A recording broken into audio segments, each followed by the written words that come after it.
Welcome back to my YouTube channel. ಈ ಒಂದು ವಿಡಿಯೋದಲ್ಲಿ ನಿಮಗೆ 2023 ಕ್ವಶನ್ ಪೇಪರಲ್ಲಿ ಒಂದು ಸೆಕ್ಷನ್ ಬಿಗೆ ರೇಷಿಯೋ ಅನಾಲಿಸಿಸ್ ಮೇಲೆ ಒಂದು ಕ್ವಶನ್ಸ್ ಅನ್ನ ಕೊಟ್ಟಿದ್ದಾರೆ.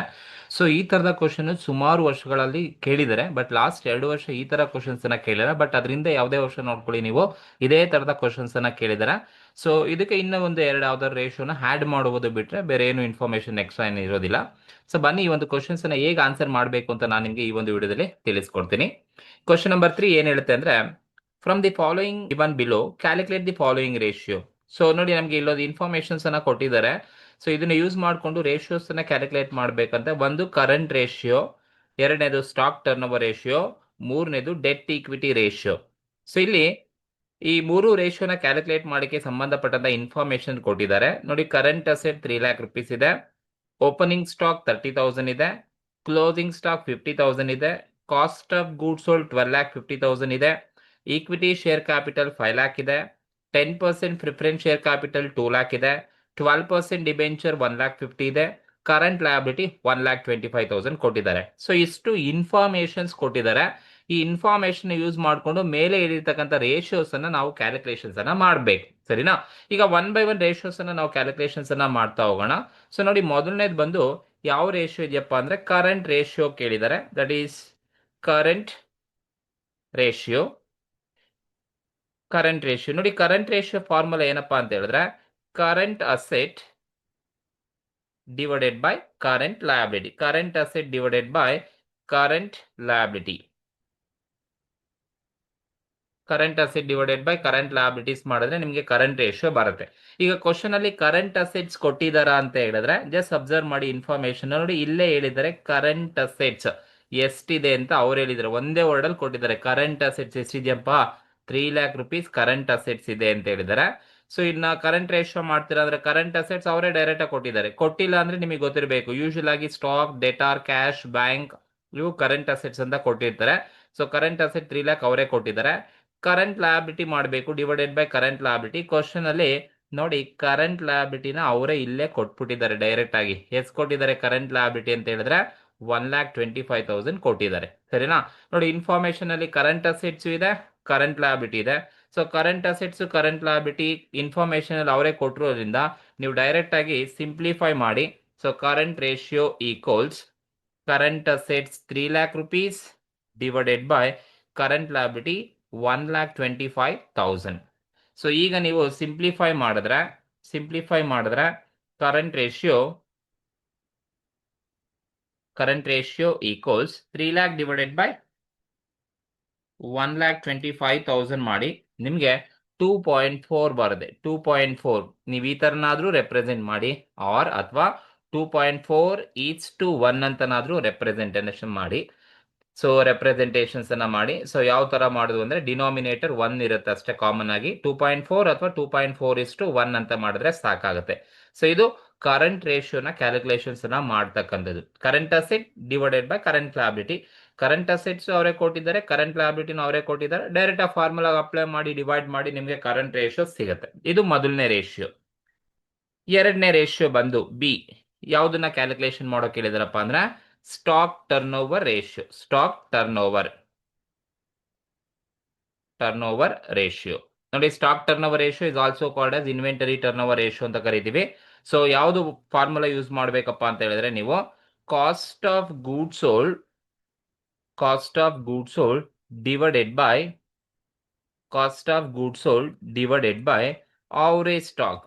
ನೋಡಿ, ನೀವು ಯಾವಾಗ ಅವರೇಜ್ ಸ್ಟಾಕ್ ಅನ್ನ ಯೂಸ್ ಮಾಡಬೇಕು ಅಂತ ಹೇಳಿದ್ರೆ, ಸೊ ಕ್ವಶನ್ ಅಲ್ಲಿ ಓಪನಿಂಗ್ ಸ್ಟಾಕು ಇದೆ, ಕ್ವಶನ್ ಅಲ್ಲಿ ಕ್ಲೋಸಿಂಗ್ ಸ್ಟಾಕು ಇದೆ ಅಂದ್ರೆ ನೀವು ಕಂಪಲ್ಸರಿ ಅವರೇಜ್ ಸ್ಟಾಕ್ ಅನ್ನೇ ತಗೋಬೇಕು. ಸ್ಟಾಕ್ ಟರ್ನ್ ಓವರ್ ರೇಷಿಯೋಸ್ ಅನ್ನ ಮಾಡಬೇಕಾದ್ರೆ ಓಪನಿಂಗ್ ಸ್ಟಾಕ್ ಮತ್ತೆ ಕ್ಲೋಸಿಂಗ್ ಸ್ಟಾಕ್ ಎರಡೂ ಇದೆ ಅಂದ್ರೆ ನೀವು ಅವರೇಜ್ ಸ್ಟಾಕ್ ಅನ್ನೇ ತಗೋಬೇಕಾಗುತ್ತೆ. ಸೊ ಸಪೋಸ್ ಕ್ವಶನ್ ಅಲ್ಲಿ ಬರೀ ಸ್ಟಾಕ್ ಕೊಟ್ಟಿದ್ದಾರೆ ಅಂತ ಹೇಳಿದ್ರೆ ಅದು ಕ್ಲೋಸಿಂಗ್ ಸ್ಟಾಕ್ ಅಂತ ಅರ್ಥ. ಡೈರೆಕ್ಟ್ ಆಗಿ ನೀವು ಬರೀ ಒಂದೇ ಒಂದು ಸ್ಟಾಕ್ ಇದೆ, ಕ್ಲೋಸಿಂಗ್ ಸ್ಟಾಕ್ ಮಾತ್ರ ಕೊಟ್ಟಿದ್ದಾರೆ ಅಂದ್ರೆ ಡೈರೆಕ್ಟ್ ಆಗಿ ನೀವು ಕ್ಲೋಸಿಂಗ್ ಸ್ಟಾಕ್ ನ ಡೈರೆಕ್ಟ್ ಆಗಿ ತಗೊಳ್ಳಿ.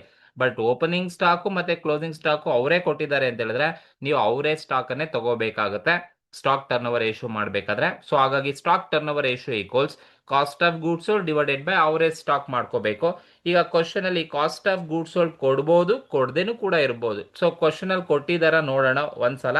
ಸೊ ಕ್ವಶನ್ ಅಲ್ಲಿ ಇಲ್ಲಿ ಅವ್ರು ಹೇಳಿದ್ದಾರೆ ಕಾಸ್ಟ್ ಆಫ್ ಗೂಡ್ಸ್ ಸೋಲ್ಡ್ ಎಷ್ಟಿದೆ ಅಂತ ಅವ್ರು ಹೇಳಿದ್ದಾರೆ. ಎಷ್ಟಿದೆಯಪ್ಪ cost of goods sold? 12,50,000 cost of goods sold ಕೊಟ್ಟಿದ್ದಾರೆ. ಕೊಟ್ಟಿಲ್ಲ ಅಂದ್ರೆ ನೀವು ಕ್ಯಾಲ್ಕುಲೇಟ್ ಮಾಡ್ಕೊಳ್ಳಿ. ಸೇಲ್ಸ್ ಮೈನಸ್ ಗ್ರಾಸ್ ಪ್ರಾಫಿಟ್ ಮಾಡಿದ್ರೆ ನಿಮಗೆ ಕಾಸ್ಟ್ ಆಫ್ ಗೂಡ್ಸ್ ಸೋಲ್ಡ್ ಸಿಗುತ್ತೆ. ಸೇಲ್ಸ್ ಮೈನಸ್ ಜಿ ಪಿ ಮಾಡಿದ್ರೆ ಕಾಸ್ಟ್ ಆಫ್ ಗೂಡ್ಸ್ ಸೋಲ್ಡ್ ಸಿಗುತ್ತೆ.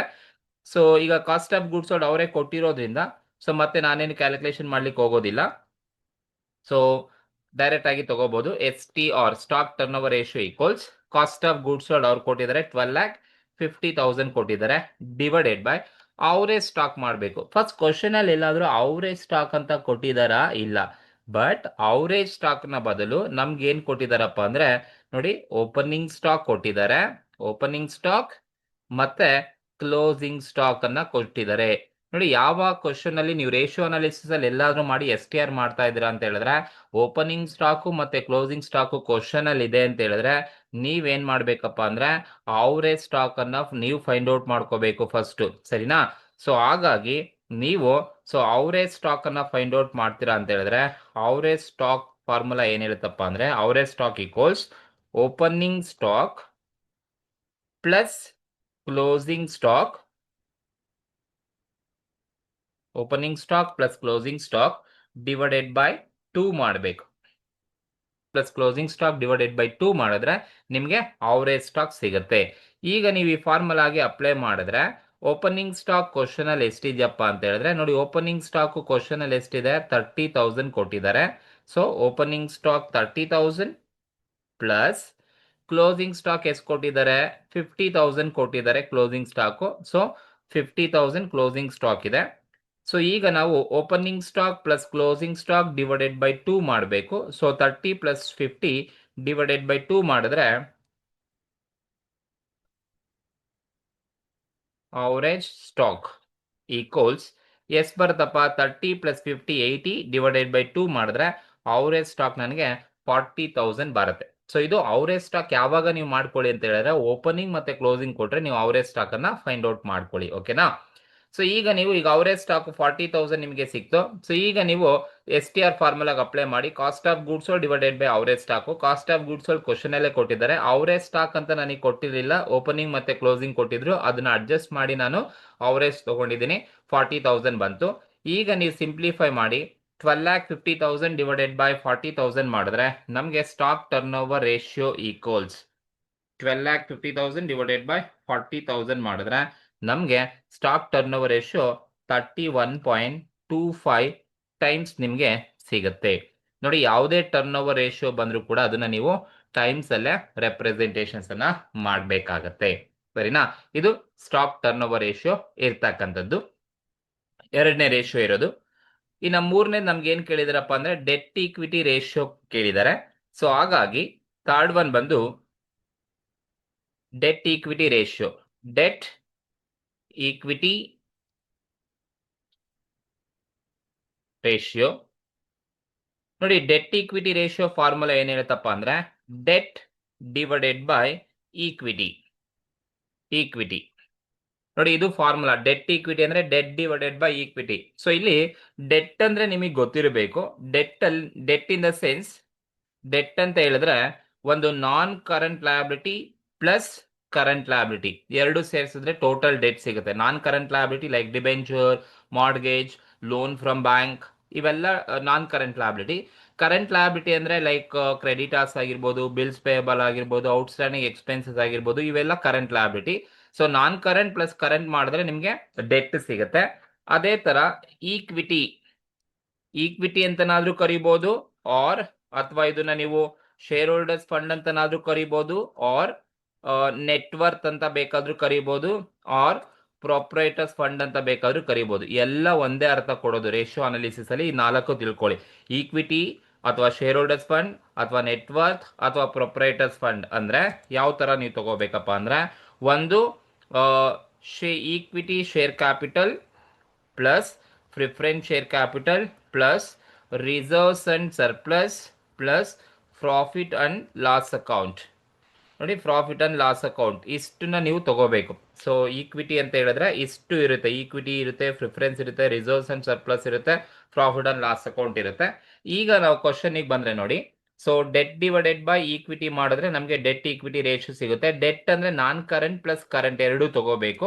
ಈಗ ಕ್ವಶನ್ ಅಲ್ಲಿ ನಾನ್ ಕರೆಂಟ್ ಯಾವ್ದಾದ್ರು ಇದೆಯಾ ಅಂತ ಹೇಳಿದ್ರೆ ಜಸ್ಟ್ ಕರೆಂಟ್ ಅಸೆಟ್ ಆಯ್ತು, ಓಪನಿಂಗ್ ಕ್ಲೋಸಿಂಗ್ ಆಯ್ತು, ಕಾಸ್ಟ್ ಆಫ್ ಆಯ್ತು, ಈಕ್ವಿಟಿ ಶೇರ್ ಕ್ಯಾಪಿಟಲ್ ಇಲ್ಲ, ಪ್ರಿಫರೆನ್ಸ್ ಇಲ್ಲ.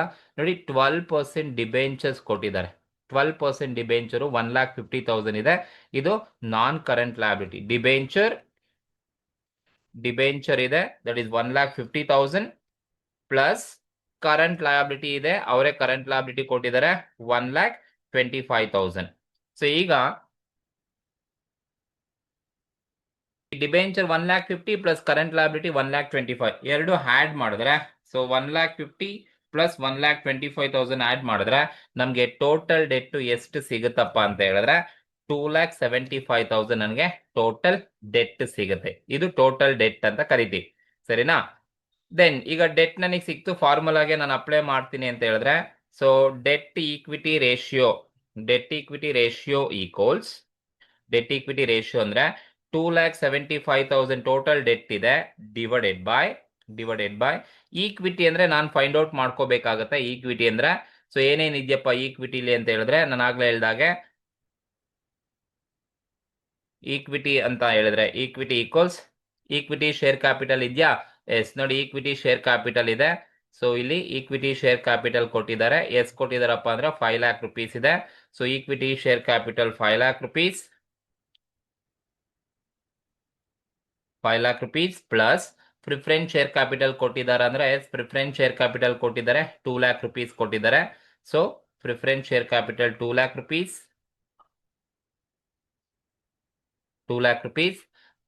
ಪ್ಲಸ್ ರಿಸರ್ವ್ಸ್ ಅಂಡ್ ಸರ್ಪ್ಲಸ್ ಇದೆಯಾ ಕ್ವಶನ್ ಅಲ್ಲಿ ಅಂದ್ರೆ ಎಲ್ಲೂ ರಿಸರ್ವ್ಸ್ ಅಂಡ್ ಸರ್ಪ್ಲಸ್ ಇಲ್ಲ. ಪ್ರಾಫಿಟ್ ಅಂಡ್ ಲಾಸ್ ಇದೆಯಾ ಅಂದ್ರೆ ಎಲ್ಲೂ ಪ್ರಾಫಿಟ್ ಅಂಡ್ ಲಾಸ್ ಅಕೌಂಟ್ ಇಲ್ಲ, ಬಟ್ ಕ್ವಶನ್ ಅಲ್ಲಿ ಕೊಟ್ಟಿರ್ತಾರೆ, ನೋಡ್ಕೋಬೇಕು. ಸೊ ಈಗ ಇವಿರೋದು ಇವೆರಡೆ.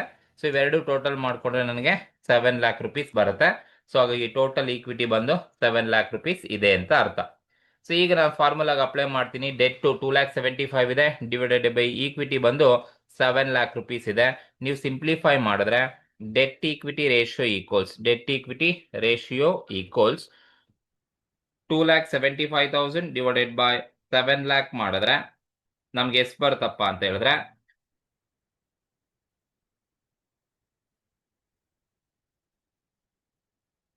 ಎಷ್ಟು ಬರುತ್ತಪ್ಪ ಅಂದ್ರೆ 0.39 ನಮ್ಗೆ ಸಿಗುತ್ತೆ. ಸೊ ಇದು ಡೆಟ್ ಈಕ್ವಿಟಿ ರೇಷಿಯೋ ಅಂತ ಕರಿತೀವಿ. ಸೊ ಈ ತರ ನೀವು ರೇಷಿಯೋ ಅನಾಲಿಸಿಸ್ ಅಲ್ಲಿ ಮಾಡಬೇಕು. ಸೊ ಇದು ಒಂದು ಸಿಂಪಲ್ ಪ್ರಾಬ್ಲಮ್ 2023 ನಲ್ಲಿ ಈ ಒಂದು ಕ್ವಶನ್ಸ್ ಅನ್ನ ಕೇಳಿದ್ದಾರೆ. ಸೊ ಇದ್ರಲ್ಲಿ ನಿಮ್ಗೆ ಏನಾದರೂ ಡೌಟ್ಸ್ ಇದ್ರೆ ನನಗೆ ಕಮೆಂಟ್ ಮೂಲಕ ತಿಳಿಸಿ. ಹಾಗೆ ಈ ಒಂದು ವಿಡಿಯೋ ಇಷ್ಟ ಆಗಿದ್ರೆ ದಯವಿಟ್ಟು ಸಬ್ಸ್ಕ್ರೈಬ್ ಮಾಡ್ಕೊಳ್ಳಿ, ನಿಮ್ಮ ಫ್ರೆಂಡ್ಸ್ಗೆ ಶೇರ್ ಮಾಡಿ, ಲೈಕ್ ಮಾಡಿ, ಕಮೆಂಟ್ ಮಾಡಿ. Thank you.